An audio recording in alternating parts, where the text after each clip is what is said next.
Uang beredar saat ini hanya 44% dari GDP nasional dan ini berbahaya dari kacamata orang yang mengerti ekonomi makro dan mikro di Indonesia. Maaf, informasi seperti ini memang terlihat nyinyir kepada menteri jagoan yang berprestasi internasional. Namun entah mengapa, mungkin karena nggak banyak yang paham ilmu ekonomi, maka melihat data seperti ini yang tidak membuat ekonomi bergerak ini saat ini terlihat biasa saja. Padahal kalau melihat dari indikator ekonomi seperti di awal tadi yang mendapatkan data bahwa uang beredar saat ini hanya 44% dari GDP nasional, ini artinya banyak sektor ekonomi yang sakit keras, sakit kronis. Sayangnya data seperti begini, yaitu yang 44% uang beredar, nggak banyak yang paham cara bacanya bahwa ini berbahaya bagi ekonomi sebuah negara. Malaysia, Filipina, Thailand itu 120%-an uang beredar dibandingkan GDP nasionalnya. Ini sama-sama kena COVID loh ya negaranya. Negara-negara di ASEAN ini dalam 7 tahun terakhir pertumbuhan ekonominya adalah 50%-an dibandingkan pejabat saat ini yang hanya bisa membuat 20% tumbuh dalam 7 tahun. Padahal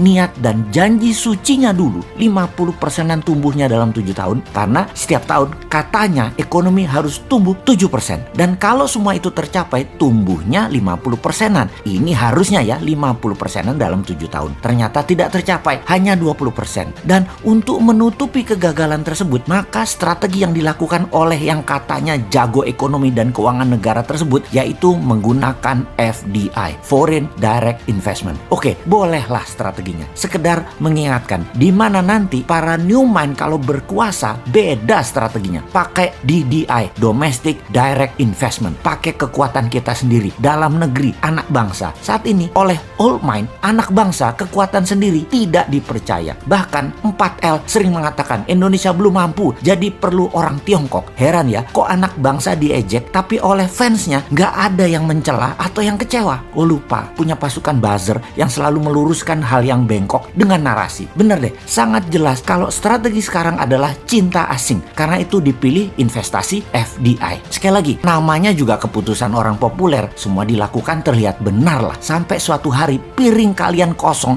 nggak ada lauk yang bisa dimakan. Baru Anda akan percaya ada masalah bernegara ekonominya. Tapi kita ini warga negara yang baik. Kita oke, setuju FDI. Coba sekarang kita kalkulasi strategi FDI itu. Setelah kita hitung FDI dana masuk dibagi jumlah penduduk Indonesia, ternyata di Indonesia hanya dapat $100 per orang FDI-nya. Dibandingkan Singapura tahun lalu, FDI masuk ke Singapura adalah $19.000 per orangnya. Jauh langit dari bumi FDI Indonesia dibandingkan Singapura itu. Oke, kita samakan dengan Vietnam kali ini. Bagaimana? Biar nggak hilang muka tuh pejabat yang sering dapat hadiah dari negara pemberi hutangan. Vietnam ternyata dapatnya $270 per orangnya dari FDI di tahun lalu di 2020. Oke, kita ke Malaysia sekarang. Malaysia, Filipina sama dengan Indonesia. $100. Seneng? Tahu kalau Filipina dan Malaysia sama dengan Indonesia? Seneng ya? Harusnya yang nggak seneng. Old mind seneng. New mind yang nggak seneng lah. Indonesia tuh punya segalanya yang Malaysia dan Filipina nggak punya. Kok hanya dapat $100?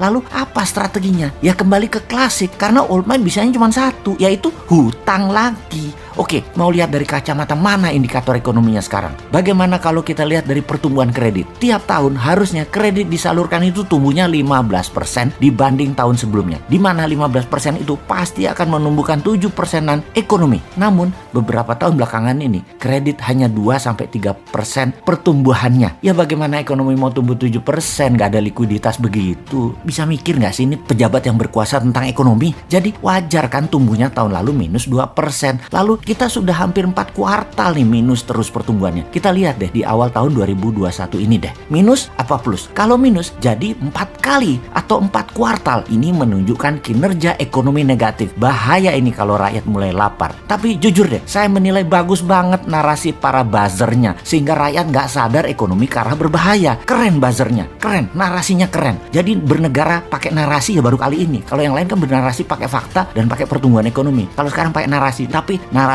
emang keren. Asli nih, kalau ternyata sampai tahun 2021 akhir rakyat ekonominya makin berat, maka bisa-bisa pejabat populer tadi jadi nggak populer. Dan jangan sampai nengok semua ke bosman karena semua yang dikatakan bosman terlihat benar. Tar dulu, nggak benar juga bosman ini semua analisanya benar. Namun kalau utak-atik hitungan ekonomi rasanya jarang meleset. Lalu kalau sekali lagi sampai akhir 2021 ekonomi Indonesia masih minus, apa saran untuk mengatasi hal ini? Maka kaum new mind akan berkata, gampang, tahun 2022 pemilu dipercepat aja, nggak usah nunggu 2024. Piejal, setuju?